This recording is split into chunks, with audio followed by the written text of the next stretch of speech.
Today on Wildlife Nation Expedition Florida, we head to Marco Island, where we meet some of the cutest locals. Have a wide variety of eye colors, not just yellow. Then we're on the trail of one of the last great predators in the eastern United States. Home ranges can be up to 200 square miles. And later we get up close and personal with one of the largest reptiles on the planet. She is massive. I'm Jeff Corwin. Wildlife Nation is dedicated to conserving the natural wonders of North America. And now we're teaming up with the Miccosukee Tribe of Indians of Florida to safeguard the vibrant wilderness of the Sunshine State. We'll explore this region's diverse landscapes and extraordinary creatures as we work alongside the passionate conservationists dedicated to protecting them. This is Wildlife Nation Expedition Florida.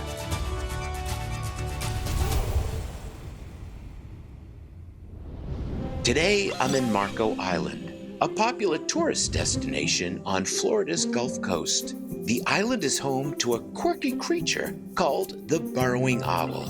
They've once freely nested in the grasslands and sandy areas on the island. But unfortunately today, as real estate gets scarce, they've had to adapt to a new suburban landscape. My friends, this is Brittany. She works with Audubon Western Everglades. They have so many important conservation projects, but they've dialed in on this incredible species right here, the burrowing owl. Definitely. They're a state-threatened species, so we're doing what we can to try to help provide habitat. But in the meantime, we're doing research, trying to ban these owls, track where they're going, how long they're living, and a lot of other important information. We're in this beautiful neighborhood, and this is kind of all they get. This little postage stamp of habitat. Great news, everyone in this neighborhood loves these owls. So what are we gonna do today? So this is a box trap. So we turn on the little device, they hear the owl call, and the owls will go right into this trap, hopefully, end up in the center, and then we will grab them out and put them in a bag to keep them calm. We know the female is inside this burrow, so we carefully place the trap at the entrance, hoping she's curious about the recorded call from a different male. Do we stay here? We're gonna leave because the male is up in that tree right now, and as soon as he hears the call, Oh my gosh, there he is right there. he may come down. So Brittany, now is this a natural burrow that they've created themselves? So this is actually what's called a starter burrow. So we have a program with the state and the city that helps owners that are willing to draw owls to their front yard. We dig a start of a burrow, and whether or not an owl comes to that property is up to each one.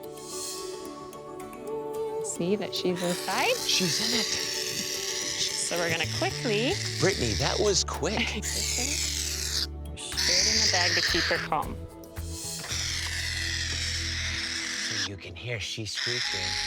Because she's not very pleased right now because she has a brood, she has a family, but it's about information for conservation. We have Sophia. Have you enjoyed interning with Miccosukee Fish and Wildlife? Yeah, it's been one of the best experiences of my life. We document several important measurements, including her weight. 172 grams. So that's 172 raisins. She's fitted with a small identification band. This band plays a critical role in tracking owls over time, helping conservation researchers monitor their population trends. It's gonna go on its left leg, and this tool is exactly the same size as this band, so we're not harming the owl at all. It's really critical to research. And a lot of people wonder, does it bother them? Is it irritating? There's no discomfort. It's incredibly light. Weight is important to a bird when you need to create lift, right? So it's incredibly light, there's no discomfort, and they will stay on, in some cases, for the entire lifetime of the bird. And then we've got this visual band. This is J6. So you want to get that down, Sophia, J6. All right, so now we're gonna apply the field readable band. What has been the impact of rodenticides on owls here? Rodenticides have had a large impact on burrowing owls, specifically within all of Collier County. Rodenticides are deadly poisons meant to kill pests like rats. But they don't stop there. When an owl eats contaminated prey, they ingest the poison too. They can also feed it to their young. And for a species already struggling, it could be the nail in the coffin. Brittany, there's something else in here. Maybe rocks? What is it? Ah! Only two. That's the old Jeff you love. If we slow down, we give them a home, we protect the environment, this species will thrive. Coming up, we get a glimpse into the world of the Florida panther. How important is radio telemetry with panther conservation?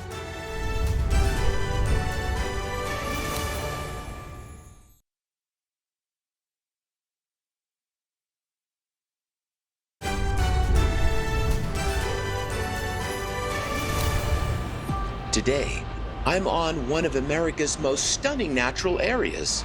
With me is my good friend Hector Tigertail with Miccosukee Fish and Wildlife, and Dr. David Honorato, a biologist with the Florida Fish and Wildlife Conservation Commission. Together, we're here to explore the remarkable story of one of this state's last great predators, the Florida panther.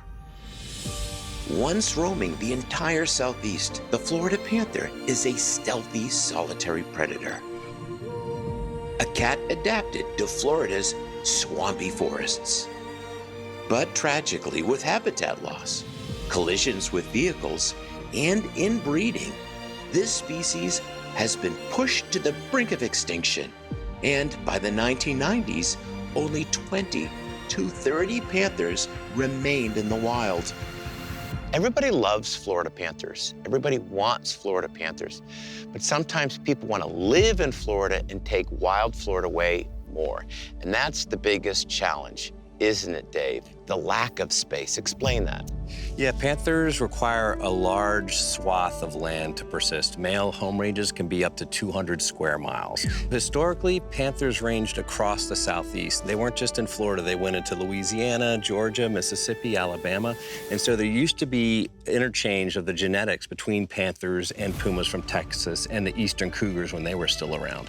When panthers became isolated on 5% of their historic range in South Florida, there was no longer that interchange of genetics, that gene flow to occur to keep the population healthy. So in 1995, an audacious plan was hatched, and panthers from West Texas were transported here to increase the genetic diversity of the local population. How important was the structure? This is the structure that held 2 female pumas from Texas. We brought in 8 female pumas, and they were released at 5 different locations in South Florida. That was in 1995, which was over 30 years ago. What did that bloom into? We documented 5 of those females reproducing by finding their litters using the radio collars. And then those F1 generation kittens also successfully reproduced. And so what we can see is over time, those genes from another population melding into the Florida population, improving their health, and then ultimately coinciding with an increase in the population size. It was groundbreaking research. Yeah, and what we learned from this genetic rescue here on panthers can be applied to other populations that are in peril because it really hadn't been done in a large mammal before. Although their numbers are rising, these big cats are still critically endangered. So Dr. Honorato and his FWC team collar and track these panthers using radio telemetry and a network of trail cameras to monitor their population. He takes us to a nearby cypress dome to show us how it works. So what do we want to do right here? Yeah, so typically what we want to do for these trail cameras is find a relatively straight tree, and we usually angle them a little bit down the trail one way instead of straight out. Gives us better footage of the animals. Okay, we've set it to be in active mode, and we can just walk away. Coming up, we'll discover what saved the Florida panther. You could see hundreds and thousands of tracks.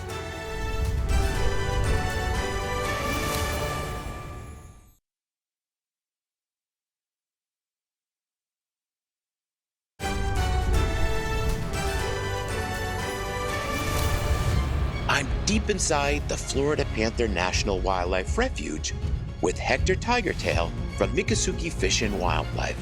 Each clan is named after an animal. I'm affiliated with Panther Clan. For us, we relate to that animal, we respect that animal. And Dr. Dave Honorato with the Florida Fish and Wildlife Conservation Commission. What made you do this type of work? Just having panthers here, having panthers in the East gives me a sense of wildness that we really don't have in the East anymore. So it's a very unique population.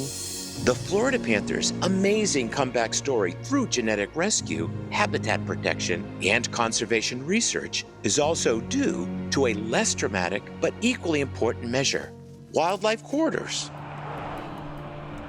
We've got a multi-lane highway overhead, but this is ground zero for amazing wildlife. In fact, if you listen, hear that? We've got these Mexican three-tailed bats. But what's really cool is if you look down, you could see hundreds and thousands of tracks of many different species. That bear is probably a 300-pound bear right there. The key to these wildlife underpasses down here in Florida is having them built in conjunction with this fencing. The fencing along the roadway helps funnel the animals to where the wildlife underpasses are. They really saved panthers from going extinct as well, because they would be constantly getting hit on that major interstate. Later, Dr. Honorato shares some of the recent images from his network of trail cameras. That's a big panther right there. Yeah, that's a female going by. There's your male right behind. So is he going after her for Potentially. reproductive opportunities? Yep, they could be paired up already. How can you determine the difference between mountain lions and other fauna like that? I mean, like between like the Florida Panthers and other ones in North America? Yeah. Yeah, so they're actually all the same species. Just in Florida, we call them panthers. In Washington State, they call them cougars. In Texas, they call them mountain lions. So it's the kind of the vernacular, the common names that people use, many different ones for what are called panthers in Florida. Panthers are protected as a distinct subspecies of puma by the U.S. Fish and Wildlife Service, so that's a bit different. But indeed, they're all pretty much the same. The one thing I would say is the panthers in Florida, the fur is much shorter, whereas if you go to a Yellowstone cat, they're gonna have a much fluffier, more robust coat because they're dealing with those sub-zero temperatures in the winter. The difference is because you have a genetically isolated population, and those animals that are successful pass those genes forward. And that's how those distinctive characteristics happen. There's a nice male right there. Yep. That's incredible. Coming up, we head to an organization dedicated to saving sea turtles. Lola originally came in because she was hit by a boat propeller.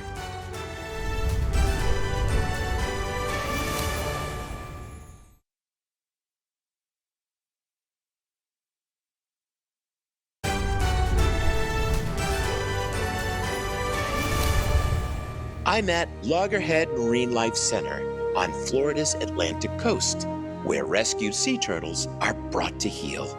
Joining me is my friend, Secretary William Osceola of the Miccosukee Tribe of Indians of Florida. In our culture, we believe that there's a connection between us and the environment. We're not separated from it.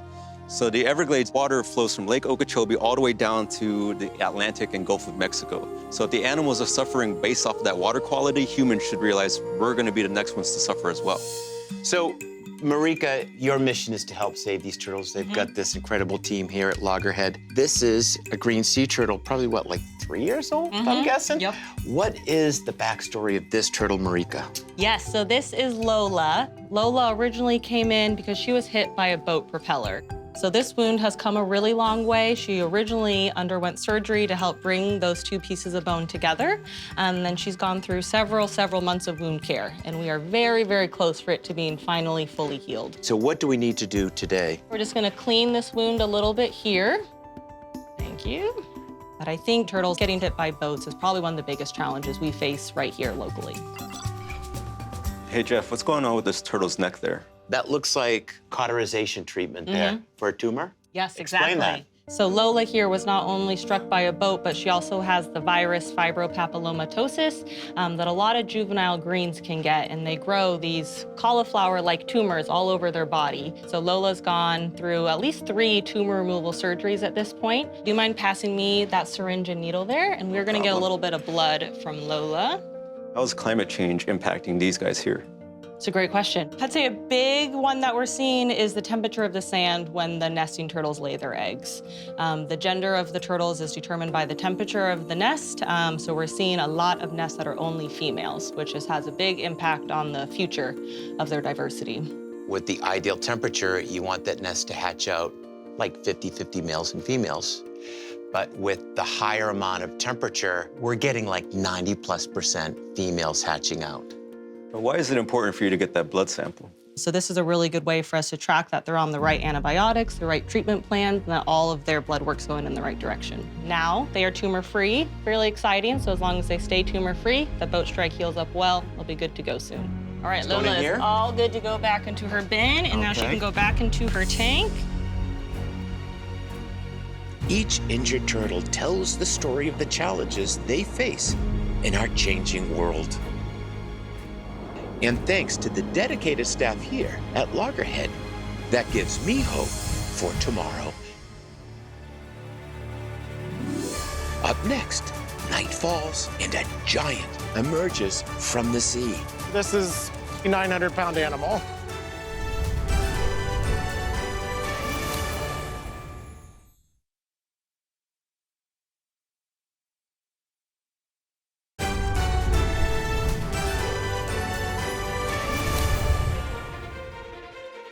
My friends, we've had an incredible day here at the Loggerhead Marine Life Center, but things are about to get very exciting because in these waters is a creature that's coming to the end of an incredible oceanic odyssey. Justin, what is the plan? So we head out around 9 p.m. and we'll send 2 or 3 teams north and south to patrol the beach every 15 minutes. And once we see those giant crawls that you discussed, that looks like a tractor trailer on the beach, we'll stop and see who she is and work her up. I hope you are excited because I sure am. You ready, Justin? Yeah, I'm ready. All right, let's do this. It's called officially the Leatherback Project. We're in our 25th anniversary. We're looking to tag and encounter every single leatherback that comes up on the beach and identify that animal. And it isn't long until we spot her, a massive, ancient-looking leatherback sea turtle, already excavating her sandy nest. So we're using these red lights, this cut down on the stimulation. You ready? Yeah, Let's do it. Laying there in front of us on this beach in a very modern part of Florida is a very ancient creature doing what her species has done for tens of millions of years. This leatherback has come to this beach to bring that next generation in. Now you can see right here, Justin is drawing a sample of blood. Why is this important, Justin? Baseline health, is this animal healthy? What, maybe some contaminant she's been exposed to? And then also a lot of parts of the blood can tell us where she's been. So what's really interesting about turtles is when they go into that laying session, they almost, Justin, go into like a trance. Correct. This relaxed, torpor-like state. So when she's in this state, we can actually physically do our science work. But if she's coming up from the beach and we disrupt her, she'll just turn right around and go back in the water. Correct.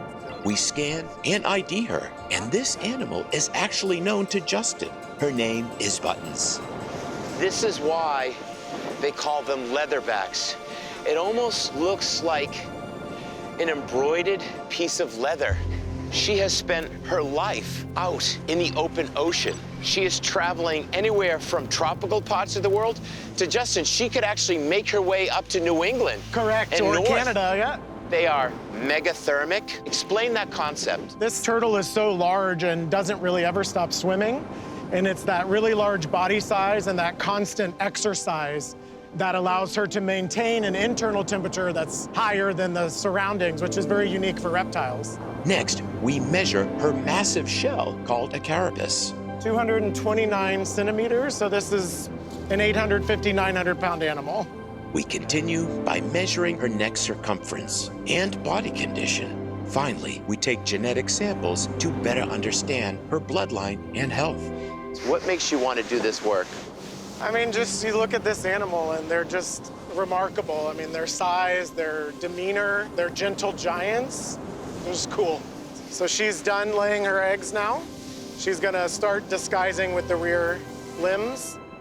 We give her some space as she carefully disguises her nests from would-be predators. Then she turns and begins her crawl back to the ocean from where she came. Conservationists like Justin and his team have helped to save her species, but the work isn't done. She reminds us, where there's a will, there's a way. And months later, Button's legacy lives on. Her hatchlings emerge just 2.5 inches long. Only 1 in 1,000 will ever make it to adulthood. The males that do survive and leave for the ocean will never return to land again. But the females may one day, in about 20 years, return to this very beach where life began. A remarkable story, with our help, will continue for many generations to come.